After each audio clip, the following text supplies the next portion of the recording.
अगर आपको जो मन्ना परमेश्वर देता है, परमेश्वर की उपस्थिति में है, वो आपको जीवन देगा, ताकत देगा, सामर्थ देगा। अगर आपको डायरी में रख लिया, कहीं लिख के रख दिया, बाइबल में रख दिया है, बदबू आएंगी आपके अंदर, कीड़े पड़ जाएंगे। अगर वो वचन जो आप खाते हैं हमेशा परमेश्वर के सामने रहेंगे, हमेशा आप तरोताजा रहेंगे, सामर्थ्य रहेंगे। समझ में आ रहा है आपको? वही मन्ना जो गुप्त मन्ना के बारे में बोलते ना, मैं तुम्हें जो जय पाए लोगों को क्या दूंगा, मैं गुप्त मन्ना दूंगा। आज बहुत से लोग बीमारी की अवस्था में होके भी शेर की तरह क्यों दौड़ रहे हैं? वो ये मन्ना खाते हैं, वो गुप्त मन्ना खाते हैं वो। और यही मन्ना एक व्यक्ति जो है वो क्या दे रहा है? लोगों को बदबू दे रहा है, क्योंकि परमेश्वर की उपस्थिति में वो जीवन समय नहीं बिताते, सिर्फ खाते हैं। समझ में आपको आ रहा है? बोलते ना हम भैया रोज वचन पढ़ते हैं, मगर फिर भी आपके अंदर से बदबू क्यों आ रहा है? मन्ना तो खाते हैं ना, बदबू क्यों आ रहा है? परमेश्वर के साथ का संबंध नहीं है। संबंध होगा ना, आपको बदबू 40 साल तो क्या कितने साल जाएंगे, बदबू नहीं आएगी। ये वो गुप्त मन्ना देने के लिए बोलता प्रतिज्ञा कि जय पाने वाले को मैं गुप्त मन्ना में से दूंगा। ये मन्ना आपको क्या होगा? कितना समय तक, कितनी भी सतावट और समस्या हो, आपको चलाएगा ये मन्ना।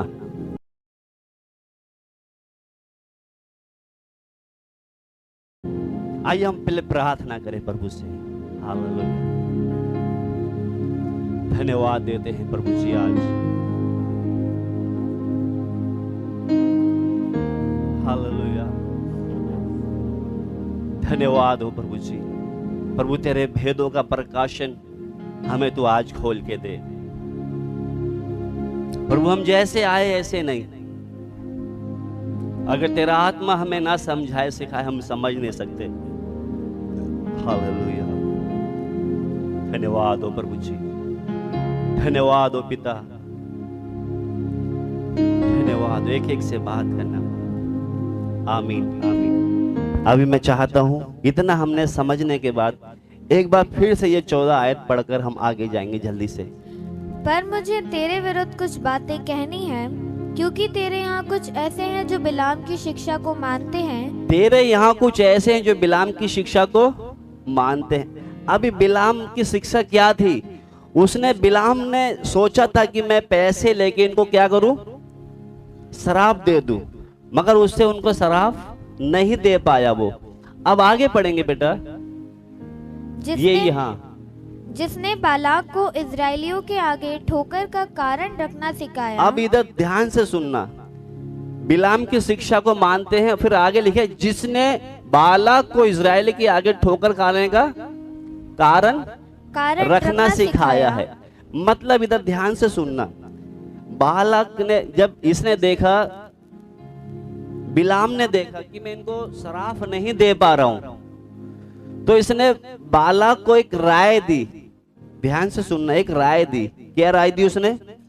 कि मैं इनको शराफ नहीं दे पा रहा, आप एक काम करो, इनके बीच में, इस मंडली के बीच, क्योंकि इस मंडली को परमेश्वर ने बहुत आशीष दिया है, इसको हम कोई भी इससे हम लड़ नहीं सकते, इस मंडली से हम जीत नहीं सकते, इसको हरा नहीं सकते। आप एक काम करो, इन मंडली के बीच में ऐसा सिस्टम कर दो कि ये आपस में व्यभिचार करने लगे और आपस में क्या करने लगे, ये मूर्ति पूजा करने लगे।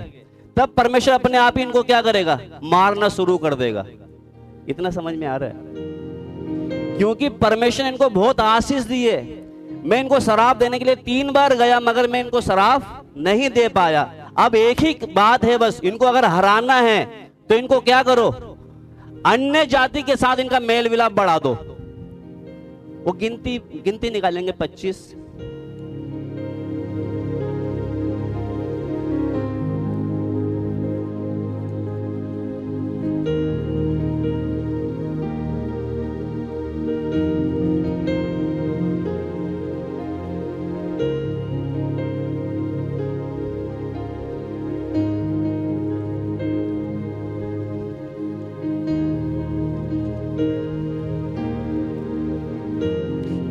देखो यहाँ पे 23-24 में लिखा है, ये जितनी बार भी गया यहाँ पे शराब देने के उनके मुंह से आशीर्वाद ही निकला।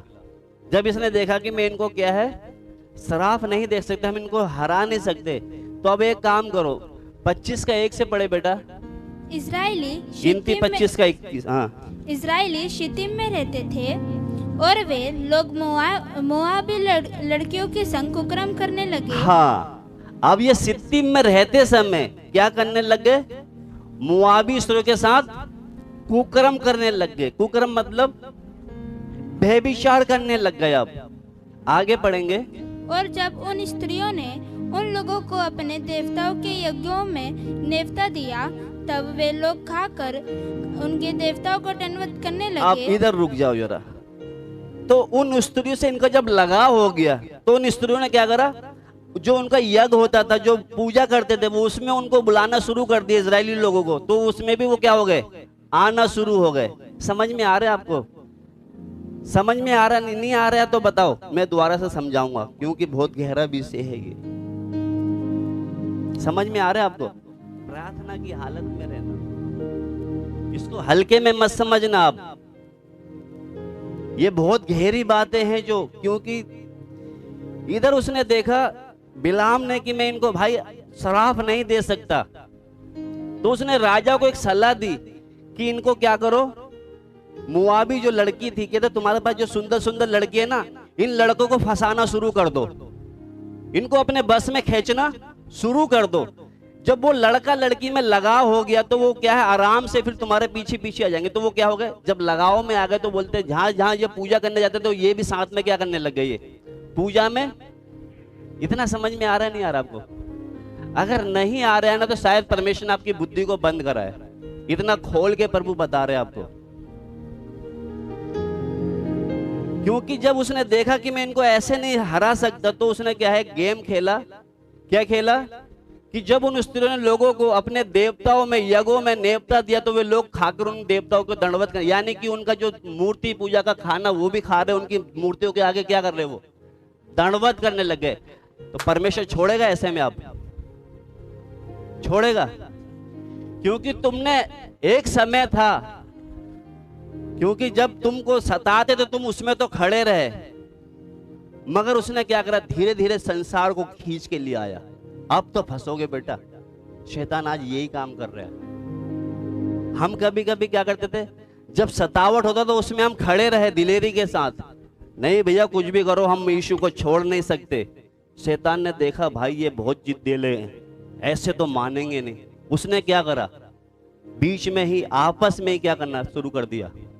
समझ में आ रहा है आपको? आ रहा है नहीं आ रहा है? अगर आ रहा है तो आज प्रभु के चरणों में घुटने टेक कर बोलना, बाप सतावट में तो हम खड़े हुए थे, मगर हम पता नहीं कब प्रभु हम शैतान के यज्ञों में घुसने लग गए। उनको दंडवत, दंडवत का मतलब क्या है?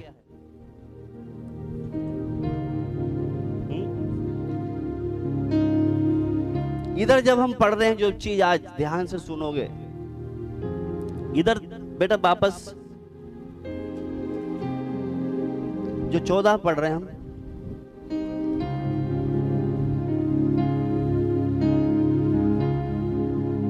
पर मुझे तेरे विरुद्ध कुछ बातें कहनी है, क्योंकि तेरे यहाँ कुछ ऐसे हैं जो बिलाम की शिक्षा को मानते हैं, जिसने बालाक को इजरायलियों के आगे ठोकर का कारण रखना सिखाया कि वह मूर्तियों पर चढ़ाई गई वस्तुएं खाएं और व्यभिचार करें।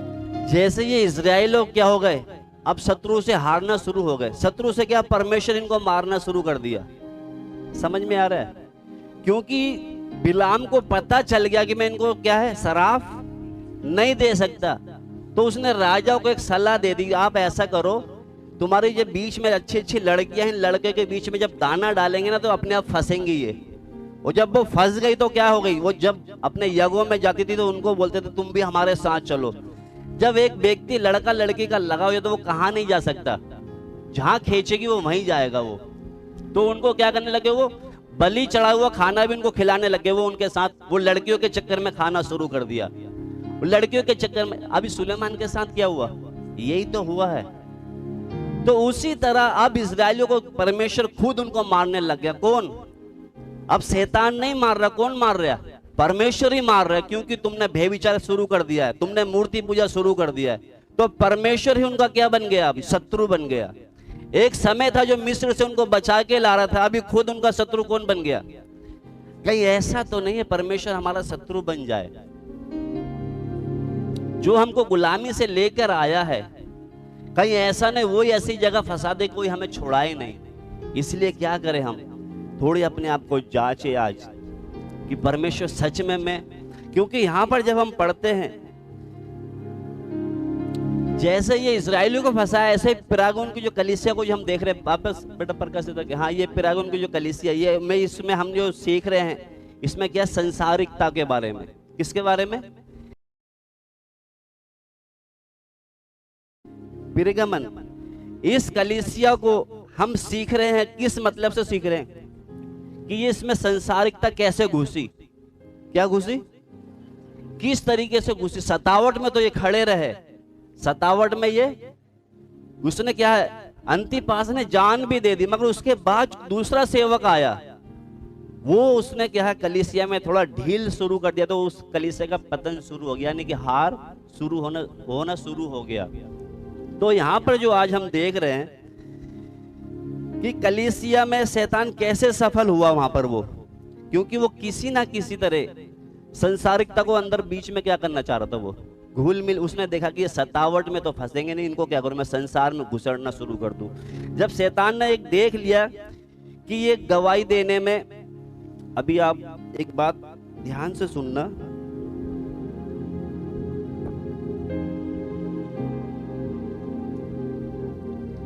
क्योंकि आज जो इस माहौल में जैसे हम इस समय में हैं अभी, तो शैतान इन दोनों में क्या कर रहा है, कलीसिया में शैतान अगर वो हरा नहीं पा रहा कलीसिया को, तो वो क्या कर रहा है, उनके आपस में ही क्या वो घुल मिल कर क्या कर रहा है वो।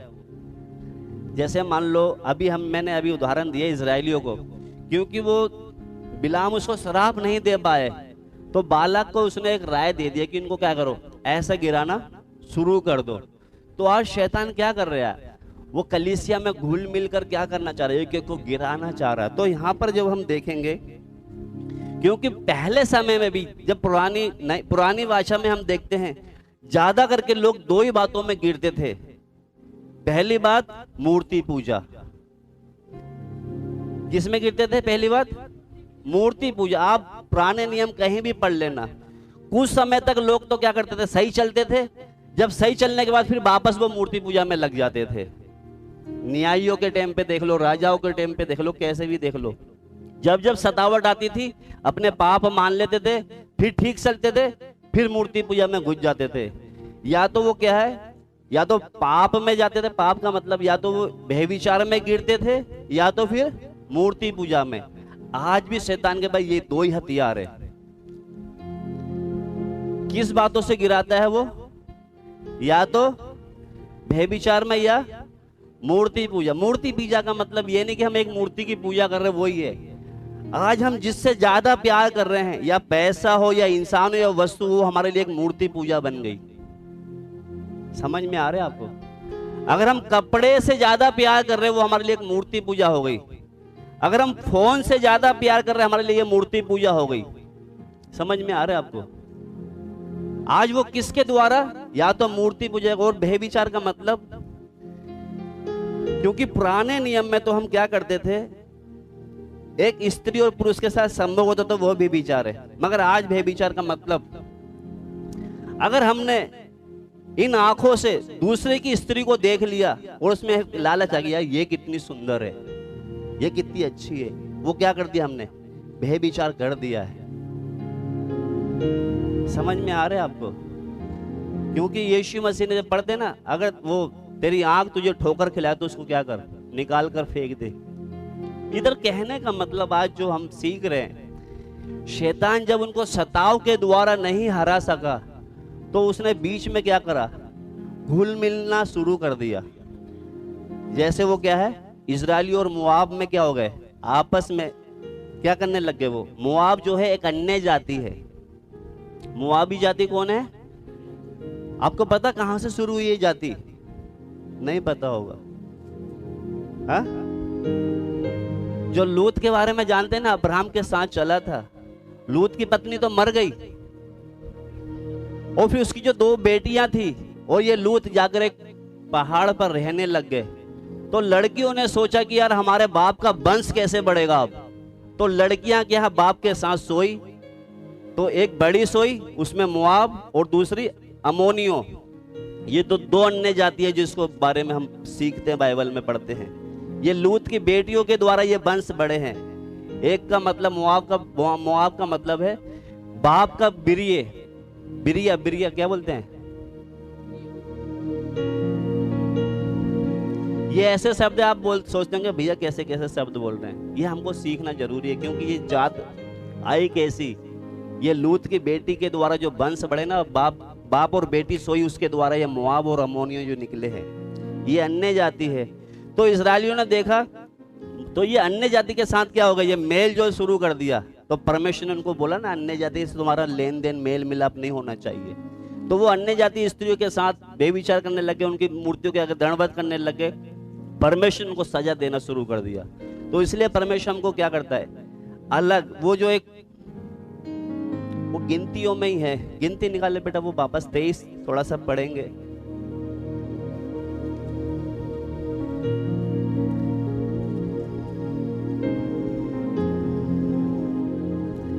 तेईस का 9 पढ़े। चट्टानों की चोटी पर से वह मुझे दिखाई पड़ते हैं, चट्टानों की चोटी पर से मुझे वो दिखाई पड़ते हैं, पहाड़ियों पर से मैं उनको देखता हूँ, पहाड़ियों पे से मैं उनको देखता हूँ। वह ऐसी जाति है जो अकेली बसी रहेगी, वह ऐसी जाति है जो अकेली बसी रहेगी और अन्य जातियों से अलग गिनी जाएगी। अन्य जातियों से अलग गिनी जाएगी। किसके बारे में है ये?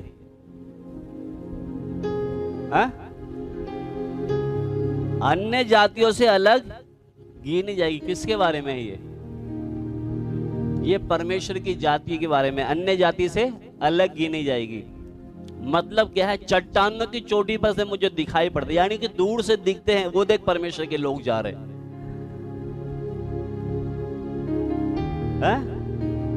चट्टान की चोटी पर से मुझे दिखाई, दूर से देख लेंगे, हाँ भाई वो विश्वासी है या अन्य जाति है, उसके पहनाव से, चाल चलन से, बोली से दिख जाता है। तो और दिखाई, आगे बढ़े बेटा। पहाड़ियों पर से मैं उनको देखता हूँ, पहाड़ियों पर से मैं उनको देखता हूँ, यानी कि परमेश्वर ऊंचे पर से हमको देखता है। वो ऐसी जाति है जो, वह ऐसी जाति है जो अकेली बसी रहेगी, कभी किसी से मेल जोल नहीं करेगी, समझौता नहीं करेगी, वो अकेली क्या करेगी, बसी रहेगी और अन्य जाति से अलग गिनी जाएगी। अन्य जाति से क्या होगी, वो अलग गिनी जाएगी। हम तो क्या करते हैं, उनके बीच में घुसते हैं। अन्य जाति के बीच में घुसोगे, मोआबियों ने देखा क्या करा उनको, इजरायलियों को, अपने देवताओं को क्या करा, वो चढ़ा हुआ प्रसाद उनको खिलाना शुरू कर दिया, अपने देवताओं को दंडवत करना शुरू कर दिया। इसीलिए वो बोलता है अन्य जाति से अलग। हमारा अन्य जाति से सिर्फ एक ही उद्देश्य है और कोई दूसरा नहीं है कि मैं इसको कैसे भी प्रभु में ले आऊं। इतना समझौता होना चाहिए हमारा कि मैं इसको प्रभु में कैसे लाना है। एक ही लालच होना चाहिए कि इसको मैं ज्योति में लाना है। उसी उद्देश्य से हम मिलना है उनके साथ। ऐसे नहीं कि वो जहां जा रही, चल कहां जा रहा है, वहां चल चलो, कहां जाना पिक्चर देखने चलो, कहां जाना पार्टी में जाना चलो, बर्थडे में जाना चलो। इस उद्देश्य से आप घूम रहे हो। आप परमेश्वर आपको खुद, जैसे मोआबियों के साथ उन्होंने कहा, इजरायलियों को देखा कि ये ऐसे नहीं हारो, तो उनको ऐसे हराना शुरू कर दिया और उनको पता भी नहीं चला कि कब हम फंस गए हैं। उनको पता भी नहीं चला कि कब शैतान ने हमारे गले को पकड़ लिया। इसलिए वो हमको अलग रहने के लिए बोलता है, अलगदाई और पवित्रताई। अगर हमारे जीवन में अलगदाई पवित्रताई नहीं, हम कभी भी आगे नहीं बढ़ सकते। लिख के देता हूं मैं आपको।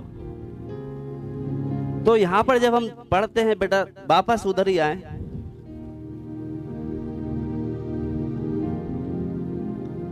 क्योंकि पुरानी वाचा में भी लोगों को क्या है, शैतान मूर्ति पूजा और व्यभिचार में फंसा जाता है। आज भी क्या करता है वो, आज भी दो कामों से फंसाता है वो ज्यादा करके। या तो हमारे बिजनेस में फंसा देगा लोगों को, उसमें बढ़ गया है लालच, या तो फिर पड़ोसी की औरत बीवी का भी लालच करना, ये क्या है, सब ये सब लालच में आता है। तो आगे जब हम पढ़ते बेटा, आगे जो हम ध्यान से सुनने जा रहे हैं, अब जो मेन बात है, जो हम देख रहे हैं प्रागुन की कलीसिया के बारे में हम सीख रहे हैं। तो जब तक वो सेवक था अंतिपास, तब तक तो क्या करा, वो खड़ा रहा, संसारिकता उसमें घुसने नहीं दिया, पाप को घुसने नहीं दिया। वो बहुत क्या था, ये लगा लो कि वो ऐसा पास्टर था, वो किसी को नहीं सहता था, क्योंकि जब तक वो था कलीसिया बिल्कुल उन्नति पे जा रही थी, बढ़ रही थी। मगर उसके मरने के बाद, क्योंकि उसने क्या करा, सर नहीं झुकाया, उसके बाद दूसरा जो सेवक आया, धीरे धीरे कलीसिया का क्या हो गया, टूटना शुरू हो गया। और इधर जब हम जो बात सीख रहे हैं जो कलीसिया के बारे में, संसारिकता उन पर क्या होगी, प्रबल होती गई। और दुख की बात पता क्या थी वहां पर, जो कलीसिया का जो उस समय दूत थे, उसके बाद जो आया है, उसके बाद जो आया ना, जो संसारिकता उसमें घुस रही थी, वो चुपचाप रहा। दूसरा जो सेवक आया, आप जो मैं बोल रहा हूं समझ में आ रहा है? क्योंकि एक ने तो क्या करा, उस वचन के लिए, उस पवित्रता के लिए जान दे दिया। उसके बाद जो दूसरा आया ना, वो क्या हो गया, वो चुप बैठा हुआ है। वो चुप क्यों बैठा है? कलीसिया में जब आया है दूसरा सेवक, तो वो क्या है, वो चुप होकर सब कुछ देख रहा है कलीसिया में क्या क्या हो रहा है। तो कुछ प्राचीन जो है, एकदम पुराने जो लोग, एकदम बाढ़ की तरह आए, उसमें क्या, उन्होंने संसारिकता कलीसिया में घुसेड़ दी। इधर ध्यान से सुनना, अब जो मेन बात मैं बोलने जा रहा हूं, वो तो क्या हो गया, अंतिपास तो शहीद हो गया, प्रभु में सो गया। उसके बाद जो दूसरा आया ना, वो क्या कर रहा है, वो जब संसारिकता कलीसिया में घुस रही, वो चुपचाप क्या कर रहा है, वो देख रहा है। जब वो देख रहा है, तो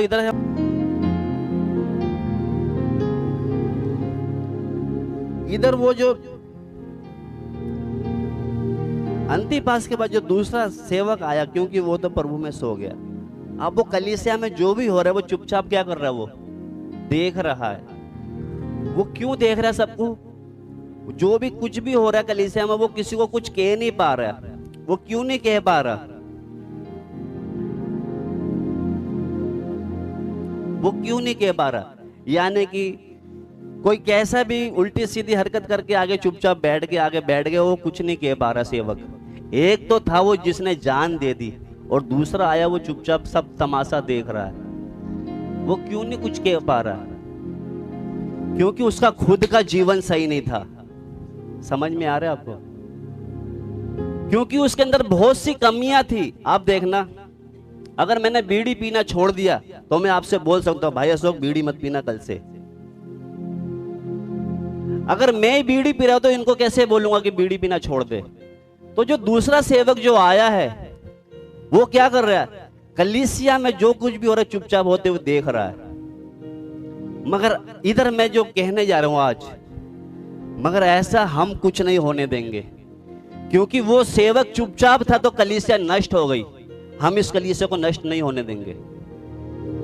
इधर समझ में आ रहा है आपको?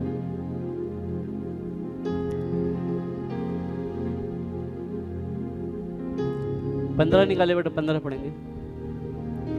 वैसे ही तेरे यहाँ कुछ ऐसे हैं जो निकोलियों की शिक्षा को मानते हैं। तेरे यहाँ कुछ ऐसे हैं जो निकोलियों की शिक्षा मानते। निकोलियों का मतलब, जैसे पिछले दिनों में हम सीख रहे थे, जो सेवक होते हैं ना, वो सिर्फ सेवकों की या कोई चलाने वाला उसी की सुनेंगे। इसमें क्या लिखा ये नहीं सुनेंगे। कुछ सिद्धांत बना दिए, कुछ रूल बना दिए, वही करेंगे। आप बहुत सी कलीसिया में जाना, वो खुद ही आपके लिए प्रार्थना कर देंगे, दुआ कर देंगे, आपसे नहीं बोलेंगे कुछ भी समस्या, हाँ बेटा ऐसा नहीं, ऐसा कर लो, ऐसे हो जाएंगे। वो इधर कुछ नहीं पढ़ने की, मेहनत करने की कोशिश, जो उनको बोल दिया वही। तो यहाँ पे लिखा, वैसे ही तेरे यहाँ कितने ऐसे जो निकोलियों की शिक्षा मान। निकोलियों का मतलब, जैसे किसी ने कुछ बता दिया सेवक, जैसे पुराने समय के जो अगुए होते थे, तो जो कुछ बोल दिया उसी को ही मानेंगे, मगर जो बाइबल, जो परमेश्वर बोलता वो नहीं मानेंगे। तो लिखा, वैसे ही तेरे यहाँ कितने ऐसे जो निकोलियों की शिक्षा को मानते हैं। आगे पढ़ेंगे बेटा। अतः मन फिरा, नहीं तो मैं तेरे पास शीघ्र ही आकर अपने मुख की तलवार से उनके साथ लड़ूंगा। अब इधर रुक जाना। मन फिरा, नहीं तो मैं तेरे पास शीघ्र आकर अपने मुख की तलवार से उनके साथ लड़ूंगा। इधर देखना मेरे तरफ। अब ये परमेश्वर इनसे ही बात नहीं कर रहा, मैंने जिनका नाम लिया है, आपसे भी बोल रहा है वो, कि अगर आपने उल्टे सीधे चाल चलन है तो मन फिरा, नहीं तो परमेश्वर जल्दी से आकर, शीघ्र आकर अपने मुख से तलवार, अपने मुख से मतलब अपने मुख से तलवार, तलवार का मतलब वचन, वचन का तलवार पिछले दिनों हम सीख रहे थे ना, अपने मुख से, अपने मुख की तलवार से उनसे लड़ेगा। यानी कि आप मन नहीं फिराओगे, सीधे नहीं होगे तो परमेश्वर आपसे खुद लड़ेगा, जैसे इजरायलियों से लड़ा ना। समझ में आ रहा है आपको? शायद आपसे हम नहीं लड़ेंगे, परमेश्वर लड़ेगा फिर आपसे। अगर आप मन नहीं फिराओगे तो कौन लड़ेगा? देख, पढ़ ले बेटा, वचन पढ़े हम, रोमियो, यूहन्ना सुसमाचार।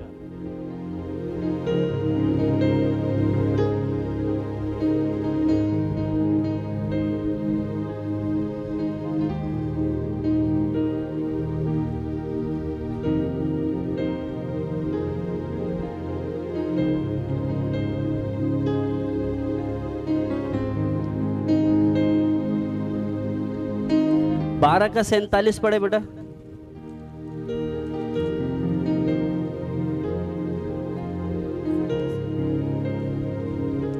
यदि कोई मेरी बातें सुनकर ना माने तो मैं उसे दोषी नहीं ठहराता। इधर देखो, यदि पढ़े बेटा कोई भी, यदि कोई मेरी बातें सुनकर ना माने तो मैं उसे दोषी नहीं ठहराता। अभी इधर देखे, यीशु मसीह कहता है यदि कोई मेरी बातें सुनकर ना माने तो मैं उसे दोषी नहीं ठहराता, क्योंकि मैं जगत को दोषी ठहराने के लिए नहीं। इधर सुन लेना कान है तो, मैं जगत को दोषी ठहराने, मैं इधर जो बैठे हैं ना, इधर यहाँ पे मैं किसी को दोषी नहीं ठहरा रहा हूं, मैं सिर्फ दिखा रहा हूं कि ये क्या है। तो इधर लिखा है यदि कोई मेरी बातें सुनकर ना माने तो उसे दोषी मैं नहीं ठहराता, क्योंकि मैं जगत को दोषी ठहराने के लिए नहीं परंतु जगत का उद्धार करने के लिए आया हूं। यीशु मसीह जगत का उद्धार करने के लिए आया है, किसी पर दोष लगाने नहीं आया। अब इससे आगे पढ़ ले। तो जो मुझे तुच्छ जानता है और मेरी बातें ग्रहण नहीं करता है, उसको दोषी ठहराने वाला तो एक है, अर्थात जो वचन मैंने कहा है। समझ में आ रहा है आपको? नहीं आ रहा ना? जो मुझे तुच्छ जानता है, किसको? जो मुझे तुच्छ जानता है। आपसे इधर बात कौन कर रहा है? वचन कर रहा है, मैं नहीं कर रहा हूं। आप सोचते हैं कि भैया हमसे बात कर रहा है, मैं नहीं कर रहा हूं। जो मुझे तुच्छ जानता है और मेरी बातों को ग्रहण नहीं करता, उसको दोषी ठहराने वाला एक ही, अर्थात कौन? आपका वचन से न्याय होगा। किससे न्याय होगा? आपका वचन से न्याय होगा आपका।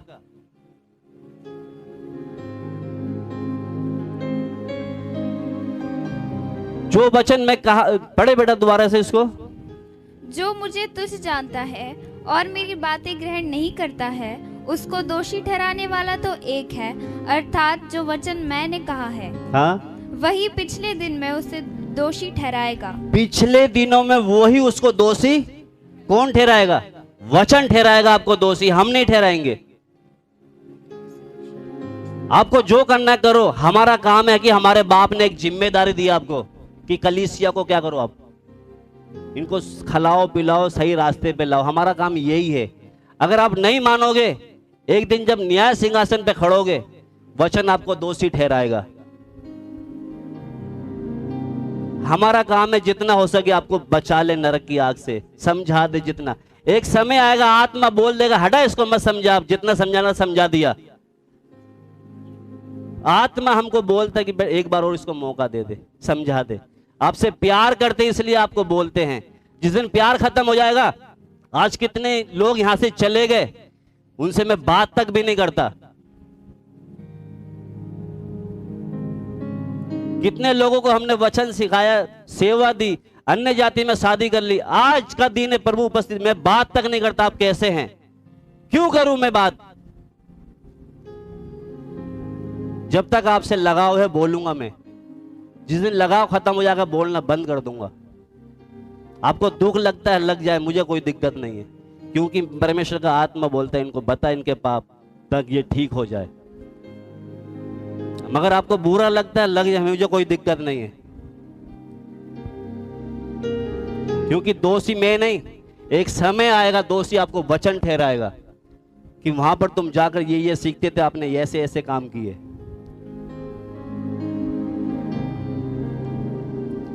कितने लोग हैं जो मेरे सामने से निकल जाते, बात करने की कोशिश करते, मैं बोलता ही नहीं कुछ भी उनसे, क्या मुंह से बात करूं।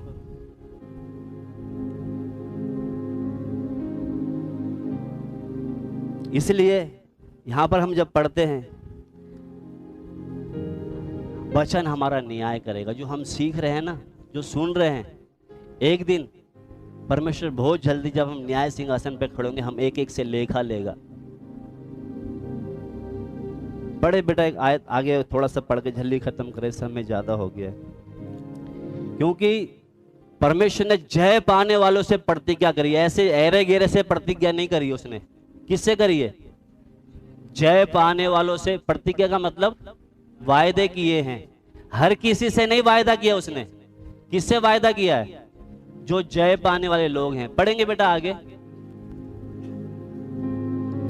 जिसके कान हो वह सुन ले कि आत्मा कलीसियाओं से क्या कहता है। आप देखना ध्यान से, जिसके कान हो वे सुन ले आत्मा कलीसिया से क्या कहता है।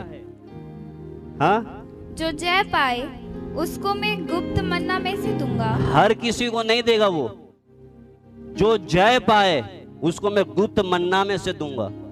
हर किसी को नहीं देगा। हम यहाँ जितने भी बैठे ना, हम सोचते हम सबको मिलेगा। गुप्त मन्ना क्या है वो आज सीख कर जाना। गुप्त मन्ना क्या है? आपको जल्दी तो नहीं हो रही किसी को?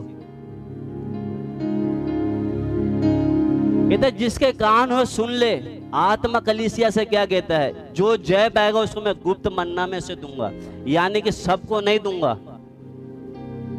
इधर लिखा है सबको। किसको दूंगा? जो जय पाएगा उसको दूंगा गुप्त मन्ना में से। मन्ना क्या है पता आपको? मन्ना क्या है? वो सबको नहीं देता मन्ना, ये जय पायु लोगों को देगा वो। जय किस पर? हमको। शैतान तो लाएगा इधर मेलजोल करने के लिए, हमको घुल मिलने के लिए, हमको उस पर जय पाना है। शैतान तो कितना भी हमको उकसा दे, कितना भी बाहर दोस्त या सहेली के साथ हमारा तू, मेरा एक ही मतलब है इनको प्रभु में लाना। ऐसे नहीं इनके जैसा बनना है मुझे। क्या करना है मुझे? इनको खींच कर लाना है। अगर हम उन पर जय नहीं पा रहे, परेशानी निंदाओं में जय नहीं पा रहे, तो लिखा है दोबारा से पढ़े बेटा। जिसके कान है वे सुन ले। जिसके कान हो वह सुन ले कि आत्मा कलीसियाओं से क्या कहता है। जो जय पाए उसको मैं गुप्त मन्ना में से दूंगा। सबको नहीं देने के लिए बोल रहा वो। जो जय पाएगा उसको मैं गुप्त मन्ना में से दूंगा। ये मन्ना पता क्या है? बताइए कोई भी, मन्ना क्या है ये? एक मन्ना वो था जो इजरायलियों ने खाया था, ध्यान है? कहां पर खाया था? जंगल में, जब कुछ भी नहीं था, परमेश्वर उनको स्वर्ग से ऊपर से बादल से मन्ना गिराया था, खिलाया था। और वो मन्ना पता कैसा था? उसमें खूबी क्या थी? कौन बता सकता उस मन्ने में क्या खूबी थी? हाँ? ये देखो, नया बच्चा संगति भी नहीं करता। खड़ा होने बेटा। अगर वो मन्ने को सोचते ना ज्यादा बटोर ले और सुबह खाएंगे, पता क्या हो जाता था उसमें? बदबू आती थी, कीड़े पड़ने लग जाते थे। पता है आपको? ऐसे ही लिखा है।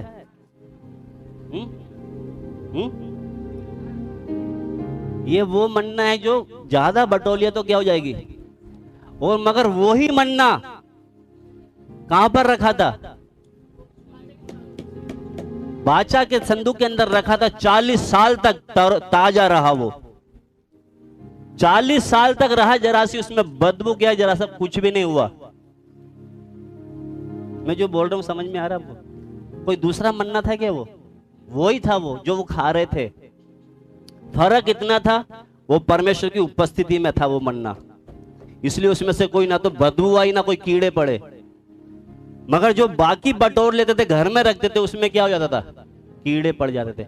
आज वही मन्ना जो कहता ना गुप्त मन्ना दूंगा, अगर आपको जो मन्ना परमेश्वर देता है, परमेश्वर की उपस्थिति में है, वो आपको जीवन देगा, ताकत देगा, सामर्थ देगा।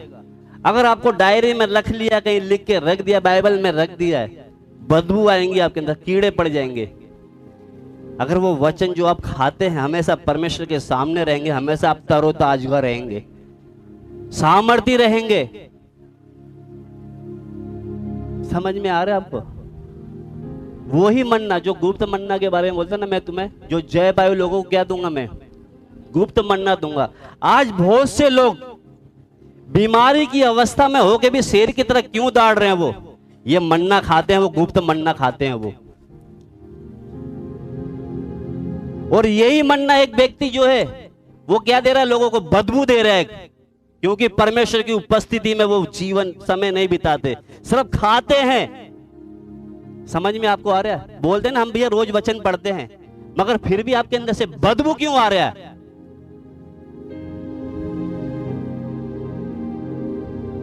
मन्ना तो खाते हैं ना, बदबू क्यों आ रहा है? परमेश्वर के साथ का संबंध नहीं है। संबंध होगा ना, आपको बदबू 40 साल तो क्या कितने साल हो जाएंगे, बदबू नहीं आएगी। ये वो गुप्त मन्ना देने के लिए बोलता प्रतिज्ञा कि जय पाने वाले को मैं गुप्त मन्ना में से दूंगा। ये मन्ना आपको क्या होगा? कितना समय तक, कितनी भी सतावट और समस्या हो, आपको चलाएगा ये मन्ना।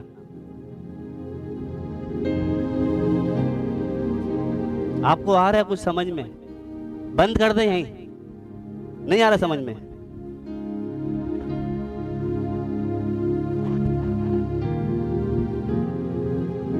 अगर परमेश्वर के साथ उपस्थिति में समय नहीं बिताओगे, बदबू देगा। आज बहुत से लोग बोलते हैं हम तो प्रार्थना भी करते, वचन भी पढ़ते, मगर देखिए उनके जीवन से बदबू के अलावा कुछ नहीं है।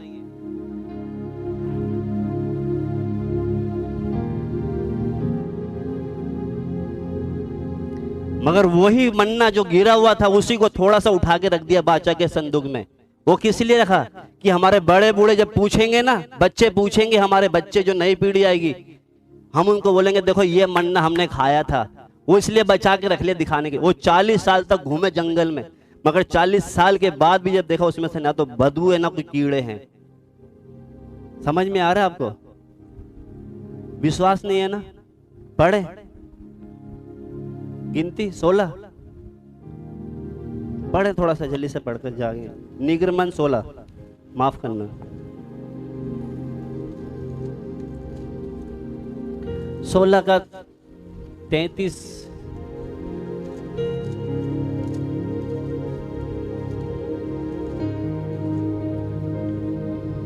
तब मूसा ने हारून से कहा, एक पात्र लेकर उसमें ओमेर भर लेकर उसे यहोवा के आगे रख दे। हाँ, इधर मूसा ने हारून से कहा एक बर्तन लेकर उसमें आमोर भर के उसमें यहोवा के आगे धर दे कि वे तुम्हारी पीढ़ियों के लिए रखा रहे।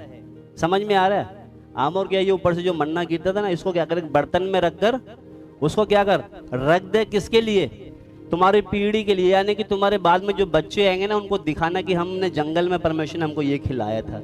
आगे बढ़े बेटा। जैसी आज्ञा यहोवा ने मूसा को दी थी, उसी के अनुसार हारून ने उसको साक्षी के संदूक के आगे धर दिया कि वह वही रखा रहे। हाँ, जैसी आज्ञा मूसा ने यहोशू को दी थी, उसने वैसे ही हारून को दी थी, वैसे ही उसने क्या करा? एक बर्तन में लेकर उसको रख दिया। कहां पर? साक्षी के संदूक के आगे धर दिया। हा? और वो कब तक रहा उधर? जब तक वो 40 साल घूमते रहे ना, उसी में रहा। वो 40 साल तक उधर रहा वो, मगर जब घर में रहता था एक ही दिन में बदबू शुरू। समझ में आ रहा है आपको? नहीं आ रहा ना? जब घर में जब गिरते थे ना, वो मन्ना ऊपर से गिरता था, तो ये घर में जैसे उनको बोला था जितने भी 5 हो तो 5 बटोर लेना, 10 हो तो 10 बटोर लेना। अब बहुत से लालची होते थे, वो सोचते थे क्या करें, तो सोचेंगे सुबह खाएंगे, सुबह नाश्ते में भूख लगेगी, तो सुबह जब उठ के देखते थे क्या होता था, उसमें से बदबू निकल जाती थी, घुस जाते थे। कीड़े पड़ जाते थे। हा? तो आज है ना, बहुत से सोचते हैं कि हम ज्यादा बटोर लें। भाई साहब, कितना भी बटोर लो आप, अगर परमेश्वर के साथ संबंध नहीं है, बदबू आएगी। कितना भी आप बोलते हो ना, मैं तो 2-2 घंटे तक बाइबल पढ़ता हूं, कितना भी पढ़ लो, बदबू आएगी। क्योंकि वचन के साथ साथ, बाप के साथ जो पढ़ते हैं ना, उसके अनुसार जीवन भी होना चाहिए। जो पढ़ते हैं ना, उसके अनुसार अपना आचरण भी होना चाहिए। जो पढ़ते हैं वैसे दिखना भी चाहिए। तभी क्या है, वो आपको ताजा रखेगा, तरोताजा रखेगा, बलवंत रखेगा, ताकत देगा। नहीं तो नहीं चलोगे तो वही वचन आपके अंदर से क्या होगा, बदबू देना शुरू कर देगा। आ रहा है समझ में? आपको आता है? हा?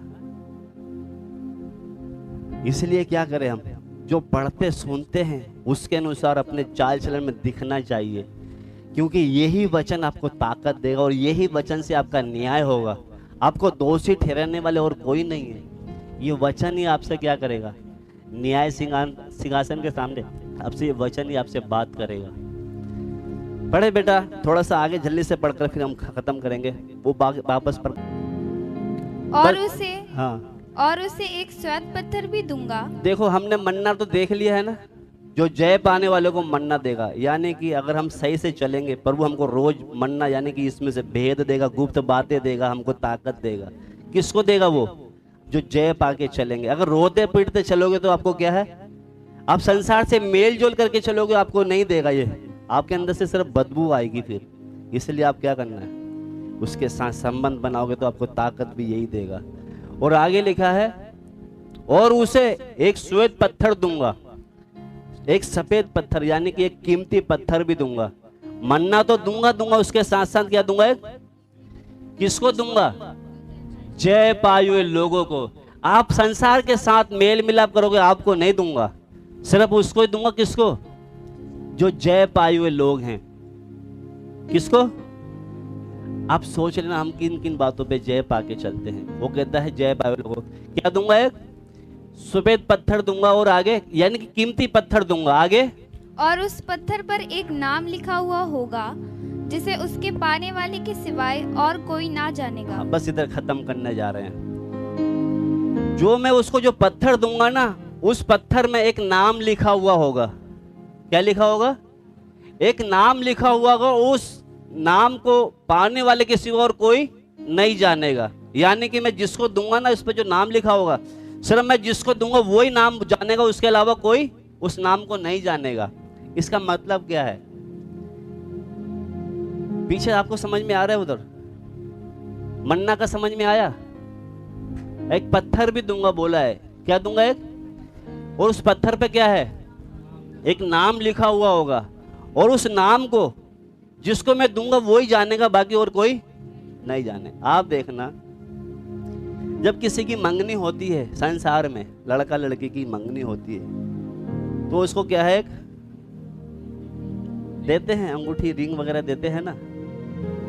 हाँ? और कभी कभी क्या करते हैं, उसमें कोई नाम भी लिख देते बहुत से, तो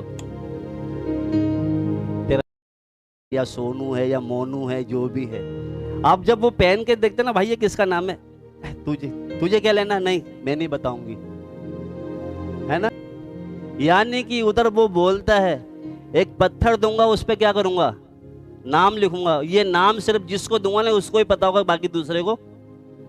इसका मतलब परमेश्वर जय पायु लोगों को क्या देगा, एक कीमती पत्थर देगा, और उसमें एक नाम लिखेगा। आप देखना, बहुत से बोलते हैं, मैं अपनी बीबी को प्यार से छोटू करके बुलाता हूँ। क्या बोलता हूँ? छोटू करके। आप सब ने एक एक नाम रखे होंगे।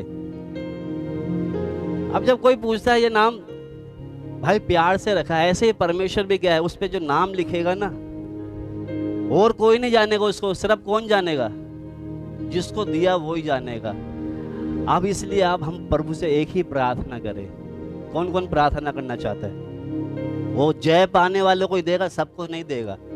इसलिए हम प्रभु से प्रार्थना करें, प्रभु मुझे भी जय पाने वाला बना दे। प्रभु मैं संसार में बहुत समय से घुल मिल के चल रहा हूँ, शैतान ने बहुत प्रभु मुझे घुमा फिरा के रखा है। आज से प्रभु जी मुझे पता चल गया कि मुझे दोषी ठहराने वाला भाई संतोष नहीं है, तेरा वचन मुझे दोषी ठहराएगा। इसलिए प्रभु तेरे वचन के साथ एक अच्छा संबंध बना के आगे से मैं चलूंगा, क्योंकि उधर न्याय सिंहासन पे हम नहीं खड़े होंगे। जो वचन आप सीख रहे हैं इस वचन के अनुसार आपका न्याय होगा। इसलिए हम प्रभु से प्रार्थना करें, प्रभु जैसे अंतिपास उस सच्चाई में खड़ा रहा जान देने तक, प्यारे परमेश्वर हमने भी जो तेरी सच्चाई जानी है, हमें खड़े रहने के लिए तू बल और ताकत दे। क्योंकि तेरा वचन कहता है जिसके कान हो वे सुन ले। आत्मा कलीसिया से क्या कहता है? मैं जय पाने वालों को में से एक गुप्त मन्ना उसमें से दूंगा।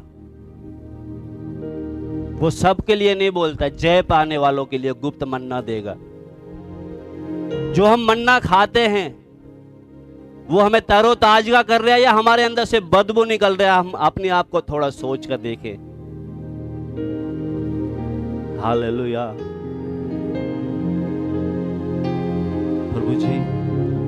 और लिखा है एक सफेद पत्थर भी दूंगा, उस पत्थर पे एक नाम लिखा हुआ होगा जिसे उसे पाने वाले के सिवा और कोई नहीं जानेगा। कभी कभी कोई सी के हम अंगूठी में कुछ नाम लिखा हुआ तो उससे पूछते भैया ये क्या नाम है? कहता नहीं, मैं नहीं बता सकता ये नाम, क्योंकि मैं जिससे प्यार करता उसने मुझे दिया है। जिसने मुझसे प्यार करता है जो, उसकी ये निशानी है। हालेलुया।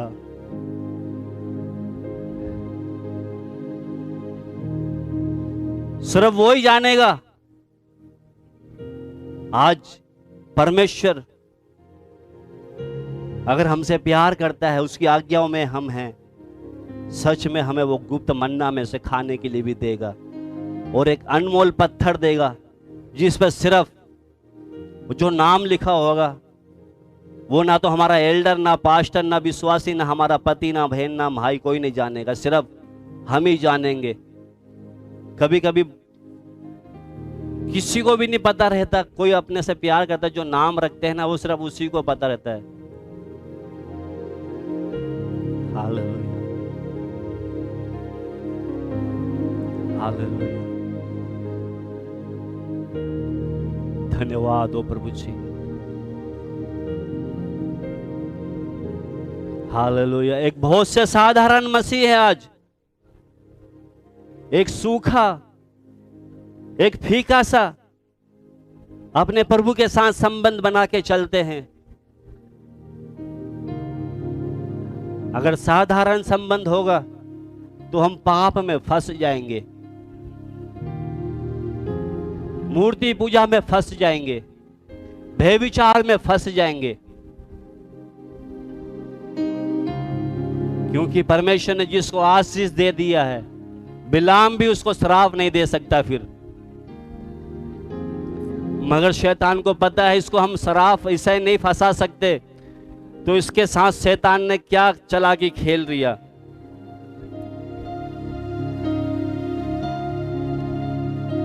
Hallelujah hallelujah. हमारा परमेश्वर हमें बहुत ऊंचे पर लेके जाना चाहता है, मगर शैतान नहीं चाहता। शैतान चाहता है इनको संसार में फंसा के रखे।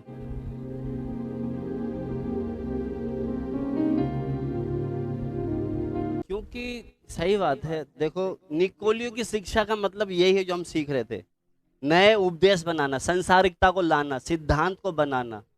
तो निकोलियों की शिक्षा का मतलब एक सेवक का काम क्या है, इसके अनुसार कलीसिया को तैयार करना। हम अलग से कोई सिद्धांत ना बनाए। आज बहुत से कलीसिया में क्या होते, नहीं हमारे पास्टर जी तो ऐसे बोलते हैं, ऐसे करके ऐसे करना। भाई साहब पास्टर की बात क्यों मानते हो? उससे बोलो इसमें ऐसे लिखा है क्या? आ रहे हैं।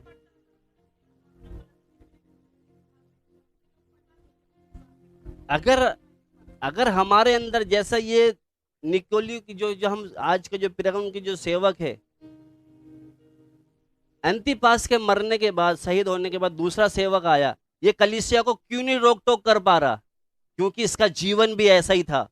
अगर इसका जीवन सही होगा तो वो अभी मान लो मैंने अपने आप को, कुछ मेरी इच्छाएं हैं, अभिलाषाएं, उसको मैंने सलीब पर चढ़ा दिए, तो मैं यही बोलूंगा जब मैंने चढ़ा दी तो आप कैसे पूरी कर रहे हो? आप भी छोड़ो। जब मैं ही पूरी कर रहा हूं तो आपको छोड़ने की मैं कैसे बोलूंगा? आइए हम प्रभु से प्रार्थना करें। हम इसमें कोई रीति रिवाज ना, ये सब कुछ परमेश्वर ने हमें इसमें लिख कर दे दिया, क्योंकि हमारा सारा न्याय वचन के अनुसार हो। हालेलुया,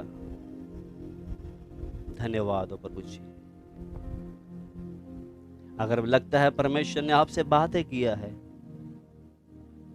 क्योंकि उसने बोला मैं सिर्फ जय पाने वाले को ही, उनसे प्रतिज्ञा करी उसने गुप्त मन्ना में से, और एक अनमोल जो पत्थर है, श्वेत पत्थर, उस पर नाम लिखा होगा, जिसको मैं दूंगा वो ही उस नाम को जान सकता है। हालेलुया, क्योंकि यह गुप्त मन्ना जो है, यही हमको, आज बहुत से लोगों को जब यह गुप्त मन्ना मिलता है, आज भी वो तरोताजगा में चल रहे हैं, आज भी चुस्ती फुर्ती में चल रहे हैं, आत्मा में भर के चल रहे हैं, अद्भुत काम कर रहे हैं वो। और एक ही यही मन्ना था जो सुबह होते बदबू भी देता था।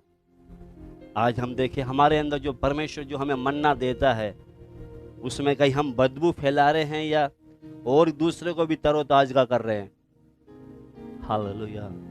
आइए हम प्रभु के दास के साथ मिलकर एक छोटी सी प्रार्थना जल्दी से खत्म करते हैं।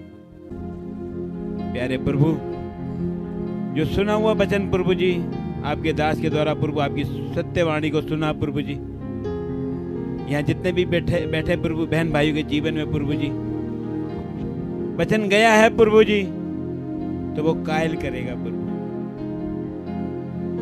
और जब कायल करता है तो वो प्रभु तेरे चरणों में प्रभु माफी और विनती करता है प्रभु। प्यारे प्रभु सर, जिन्होंने भी प्रभु जी माफी मांगी है, विनती करी प्रभु जी, आप उनको क्षमा करें प्रभु, क्योंकि प्यारे परमेश्वर वो भी आपका अंग है प्रभु। प्यारे खुदावन, जो वचन प्रभु आपने अपने दास के द्वारा हम तक पहुंचाए, प्यारे परमेश्वर तेरा धन्यवाद करते हैं प्रभु। आगे भी प्रभु जी प्रकाशित वाक्य का विषय प्रभु जी बहुत गंभीर है प्रभु जी, इसके समझने के लिए प्रभु हम अपने आप नहीं समझ सकते, तेरी आत्मा ही प्रभु हमें सिखाए, समझाए और इस मार्ग पर चलने के लिए हमारी तैयारी करे प्रभु। प्यारे प्रभु, आपका धन्यवाद करते हैं प्रभु जी। सुना वचन प्रभु जी हम सब बहन भाई के लिए प्रभु आशीष का कारण हो। प्यारे प्रभु जी, प्रभु हमें प्रभु जी बहुत पढ़े लिखे हैं, बहुत से ना समझे प्रभु, पढ़े लिखे हैं प्रभु जी, वो परमेश्वर का वचन को पढ़ सकते हैं, और जो नहीं पढ़े प्रभु जी वो प्रभु जी तेरे दास के द्वारा प्रभु जो सीखा है, समझा, उसको मनन करें, क्योंकि ये वचन ही प्रभु जी हमारे न्याय का कारण बनेगा प्रभु जी।